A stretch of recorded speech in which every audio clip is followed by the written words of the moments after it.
Je vous propose aujourd'hui d'en savoir un peu plus sur le purgatoire en compagnie du Padre Pio qui a œuvré toute sa vie, vous le savez, pour que les âmes échappent à l'enfer et aussi au purgatoire. Chers amis fidèles du Padre Pio, bonjour. Voyons aujourd'hui 5 occasions inattendues où le Padre Pio a évoqué le purgatoire avec la vivacité d'esprit que nous lui connaissons.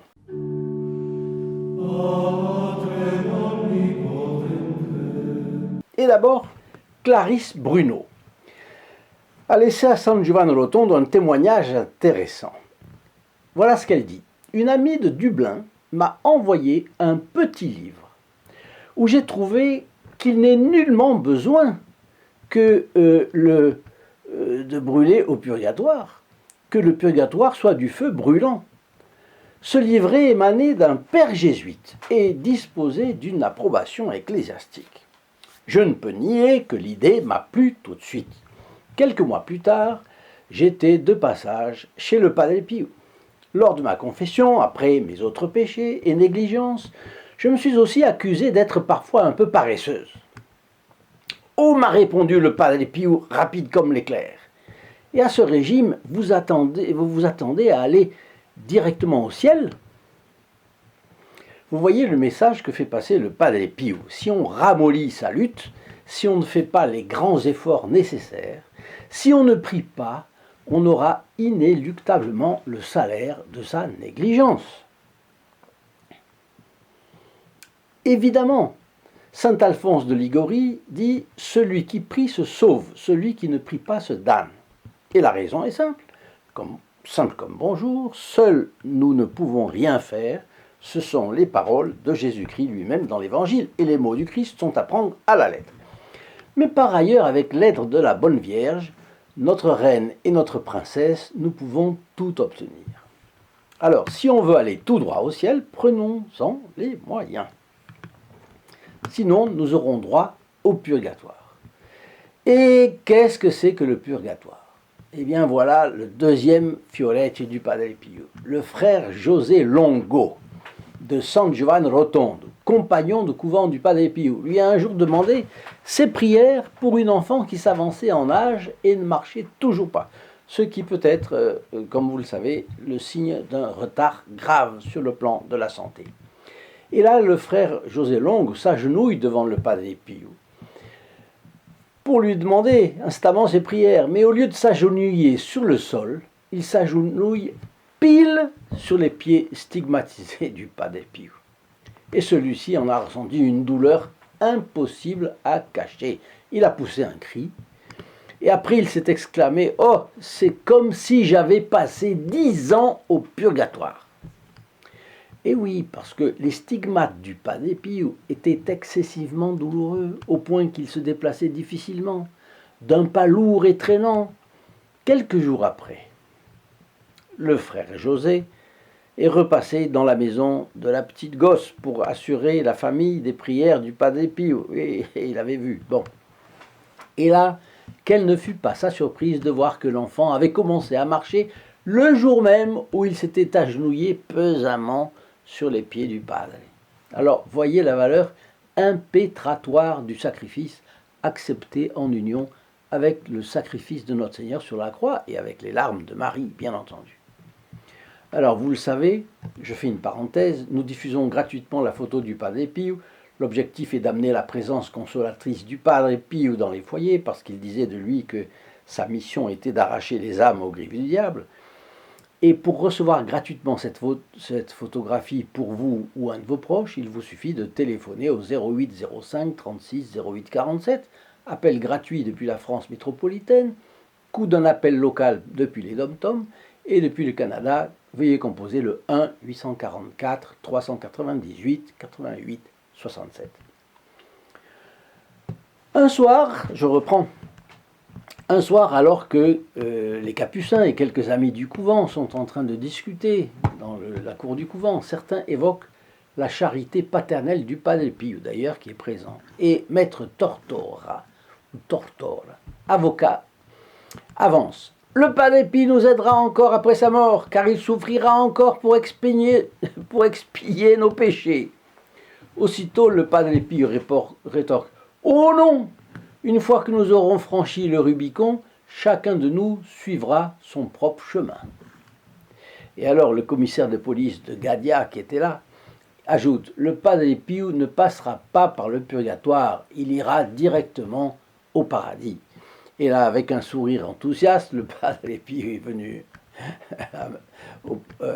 en direction du commissaire de Gadya, et il lui a tendu la main en disant « Mettez-la ici, dans la mienne !» Et il lui serra chaleureusement la main en signe d'approbation. L'avocat avait théologiquement tort, parce qu'une fois passé le jugement particulier de chacun, les choses sont claires. Et le Padre Pio ne fait que rappeler qu'on ne va pas au ciel sans être parfait. La raison est simple, c'est que rien ne peut entrer au ciel qui ne soit parfaitement pur, sinon ce ne serait pas le ciel. Au tribunal de Dieu, le juge est unique, pas de recours. Pour les justes, la récompense. Pour ceux qui auront refusé jusqu'au dernier moment la grâce de se convertir, le châtiment. Et je répète cette vérité constante dans l'Église, sur terre, la miséricorde de Dieu n'a pour ainsi dire pas de limite. Elle ne connaît qu'une limite en fait, la méchanceté des hommes. Au jour du jugement particulier de chacun, c'est différent, parce que la perfection de la justice consiste à donner à chacun selon ses œuvres. Et Dieu, parfait dans sa miséricorde, est aussi parfait dans sa justice. Là, le souverain juge sonde les reins et les cœurs. Rien ne lui est caché. C'est le juge inaccessible aux pressions. Et puis, il ne sert à rien non plus de lui raconter des histoires. Alors, le Padre Pio parle du purgatoire et il ne veut pas induire en erreur les personnes qui assistent à sa conversation. Voilà. Maintenant, le quatrième fioletti du Padre Pio que je voulais vous conter aujourd'hui. Le Padre Aurelio de Sant'Elia relate qu'il a passé un certain temps avec le Padre Pio dans sa cellule lorsqu'il était malade, et il était là en compagnie du docteur Sanguinetti et de Lupo, monsieur Lupo, qui avait aidé à la construction de l'hôpital Casa Sollievo della Sofferenza.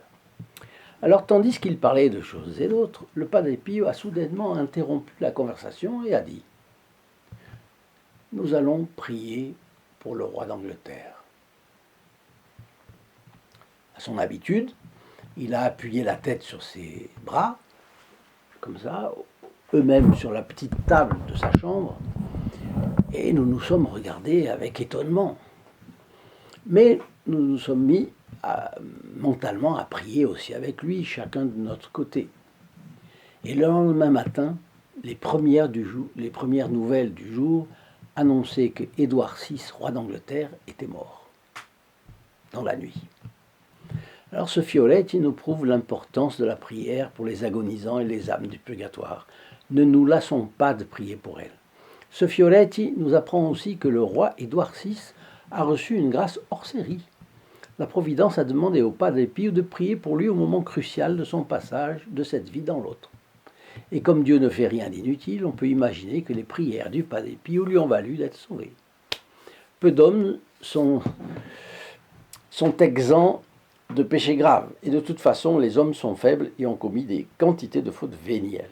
La Bible nous dit que les justes pêchent 7 fois par jour. Chacun peut tomber dans le péché d'un moment à l'autre. Et s'il y a des péchés qui sont connus de tous, il y en a beaucoup qui sont secrets et que personne parmi les hommes ne connaît. L'Église a donc toujours prié pour les défunts et il n'y a aucune raison valable pour anticiper le jugement de l'Église et de canoniser quelqu'un pour le seul fait qu'il soit passé de l'autre côté. Vous savez, c'est la tendance aujourd'hui. Quelqu'un vient de décéder, il est merveilleux, etc., etc. Ben non, c'est pas comme ça. Ce n'est pas comme ça. Et c'est un mauvais service qu'on rend aux défunts, d'ailleurs. Parce qu'à ce moment-là, les gens disent « Oh, pas de problème ». Et ils ne prient pas pour lui. Alors qu'il faut prier pour le défunt de sa famille qu'on connaît, qu'on a connu, qu'on a côtoyé, évidemment. Je vous parlais tout à l'heure de la photo du Padre Pio que nous tâchons de diffuser dans le maximum de foyers. Cette photo est gratuite pour ceux qui la reçoivent, bien entendu, et pour vous si vous la demandez. Mais elle n'est pas gratuite pour tout le monde. Vous le devez au groupe des protégés du Padre Pio. Ce sont les fidèles de notre chaîne qui rendent possible la production de ces vidéos et je les en remercie ici une fois de plus chaleureusement. Pour mieux les connaître, je vous invite d'ailleurs à cliquer sur le lien affiché sous la vidéo www.st-padre-pio.fr et à vous laisser guider. Vous y verrez l'apostolat qu'il réalise et les bénéfices spirituels qu'ils reçoivent. Alors voyons un autre fioretto du Padre Pio. C'est le frère Modestino, et qui a été, dans les dernières années du Padre Pio, chargé de s'occuper de lui, au fond, de l'aider et tout. Et un jour, il a demandé au Padre Pio si le feu sur terre pouvait être comparé avec les flammes du purgatoire. En fait, il avait dans la tête les flammes, les peines du purgatoire sont-elles comparables avec le feu que nous connaissons sur la terre? Et en tête, derrière encore, il avait, quand on parle de flammes du purgatoire, en parle-t-on de façon allégorique ou y aura-t-il la douleur, la sensation, la morsure du feu? Vous vous rendez compte de la portée de la question et surtout de la réponse. Parce que personne n'en est revenu et il faut faire confiance à l'étude de la tradition. Et le Padre Pio lui a répondu aussitôt, le feu sur terre est comme de l'eau fraîche à côté de l'eau bouillante. Donc, il affirme que cela brûle. L'eau bouillante, vous savez qu'est-ce que ça fait comme effet. Et le feu sur terre est comparable à de l'eau fraîche à côté des flammes du purgatoire qui seraient de l'eau bouillante. Donc la différence entre le frais et le bouillant, il faut la répercuter entre le feu de la terre et le feu du ciel. Donc c'est archi radical. Alors je dois ajouter une précision importante d'un concile dont je vous lis les paroles textuelles. L'Église catholique, instruite par le Saint-Esprit, ayant toujours enseigné, suivant les Saintes Écritures et l'ancienne tradition des pères, dans plusieurs conciles, et depuis peu encore dans ce concile général, qu'il y a un purgatoire et que les âmes qui y sont retenues sont soulagées par les suffrages des fidèles, principalement à travers le sacrifice de l'autel, la messe, si digne d'être agréé de Dieu, ce Saint Concile ordonne aux évêques qu'ils aient un soin particulier que la bonne et sainte doctrine du purgatoire, qui vient des saints pères et des conciles, soit crue, tenue, enseignée et partout prêchée aux fidèles. C'est Concile de Trente, session 25, déclaration sur le purgatoire. C'est très facile, on le retrouve sur Internet. Cette déclaration solennelle invoque les deux sources de la révélation, les Saintes Écritures et la tradition. Qu'est-ce que c'est que la tradition? C'est l'enseignement des pères de l'Église et des papes, ainsi que des conciles qui bénéficiaient ou qui ont bénéficié de l'assentiment des papes. Parce qu'un concile, il faut le savoir, n'a pas d'autorité en lui-même. Il n'a d'autorité que si le pape le couvre de son autorité. Alors la doctrine sur le purgatoire est un article de foi. Un catholique refusant l'existence du purgatoire ne serait plus catholique, que ce soit d'ailleurs un ecclésiastique ou un laïc, c'est pareil.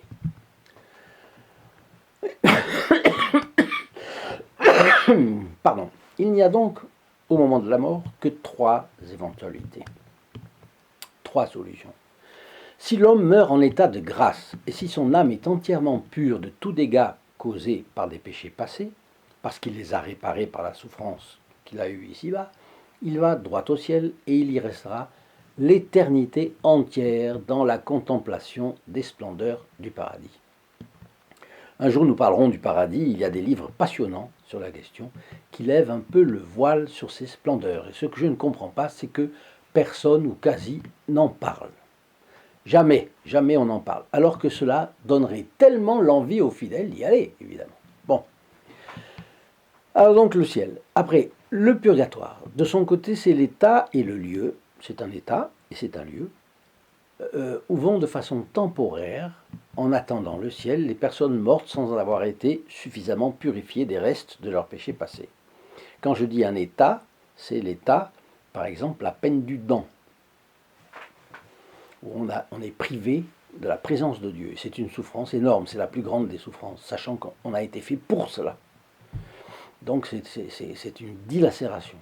Mais il y a aussi, c'est un lieu, et un lieu physique où il y a des flammes, comme on vient de le voir. Le Padre Pio en avait la parfaite conscience. Alors, il reste à ces personnes qui meurent dans cet état à s'acquitter d'une dette pas encore payée sur terre. Et puis la troisième solution, c'est évidemment si l'homme meurt en état de péché mortel et sans la contrition parfaite, qui est un don gratuit de Dieu mais que personne n'est assuré d'avoir, il n'est pas en amitié avec Dieu. Et dans cette situation, plusieurs moralistes de l'école de saint Alphonse de Liguori, qui est le plus grand moraliste de tous les temps, comme vous le savez, soutiennent qu'elle est figée, l'âme est figée dans son état de péché. Et à ce moment-là, au moment de la mort, si elle ne s'est pas repentie avant, l'âme elle-même ne voudrait sous aucun motif s'humilier ni demander pardon à Dieu, et pleine d'orgueil et de haine, elle se précipite d'elle-même en enfer. C'est une thèse communément admise aujourd'hui. Alors, lors de son jugement particulier, chaque individu se voit en Dieu, avec ses qualités, ses défauts, ses vertus, ses éventuels vices. Elle se voit comme dans un miroir, et elle réalise sans l'ombre d'un doute la différence entre ce qu'elle était appelée à être et ce qu'elle est effectivement. Jusqu'au moment de la séparation de l'âme et du corps, ce qui définit la mort, l'âme peut avoir la contrition parfaite et sera sauvée de l'enfer. Ou bien la contrition imparfaite, mais alors l'absolution d'un prêtre lui est indispensable pour se sauver. Vous l'avez déjà certainement lu, c'est même devenu légendaire. Lors de la Révolution française, il y avait à Paris un groupe de prêtres courageux qui avaient refusé de prêter serment de fidélité à la Révolution, à la constitution civile du clergé. Et on les appelait les prêtres réfractaires. Et lorsque les condamnés à mort par le tribunal révolutionnaire étaient emmenés sur une charrette depuis la prison où ils avaient été détenus jusqu'au lieu de leur supplice, un prêtre, membre de ce groupe, il se relayait, se fondait dans la foule et se plaçait sur le parcours dans un endroit discret mais décelable par les condamnés, souvent convenu à l'avance, ce qui signifie évidemment pour eux un risque élevé. Les condamnés cherchaient des yeux le prêtre qui donnait alors l'absolution. Les condamnés étaient ainsi certains d'avoir le pardon de leurs péchés, de tous leurs péchés. Alors pour nous, tirons-en une quadruple conclusion. D'abord, ne jamais désespérer devant l'horreur de ses péchés. Sainte Thérèse de l'Enfant Jésus affirmait que si elle avait été la plus grande pécheresse du monde, elle aurait su à l'avance qu'en implorant le pardon de Jésus au pied de la croix, il brûlerait ses fautes dans la fournaise ardente de son amour et qu'elle serait pardonnée. Deuxièmement, demander au Padre Pio d'être aidé par un bon discernement de nos fautes et une vraie contrition de nos péchés. Troisièmement, faire confiance à la Sainte Vierge, qui est notre mère, notre avocate. Et quatrièmement, aller faire une bonne confession et changer de vie, évidemment. Alors, si vous avez aimé cette vidéo, n'oubliez pas de le dire en cliquant sur la petite main désormais institutionnalisée et partagez cette vidéo. Allez ensuite sur le site www.st-padre-pio.fr pour suivre nos actions et connaître le groupe des protégés du Padre Pio. Laissez-moi vos commentaires et vos questions si vous avez reçu des grâces signalées du Padre Pio. Faites-nous en part, c'est intéressant, c'est un témoignage toujours efficace. Chers amis fidèles du Padre Pio, je vous souhaite une excellente journée. À bientôt. Au revoir. In nome del Padre, del Figliolo e dello Spirito Santo, e così sia. Sia lodato Gesù e Maria, e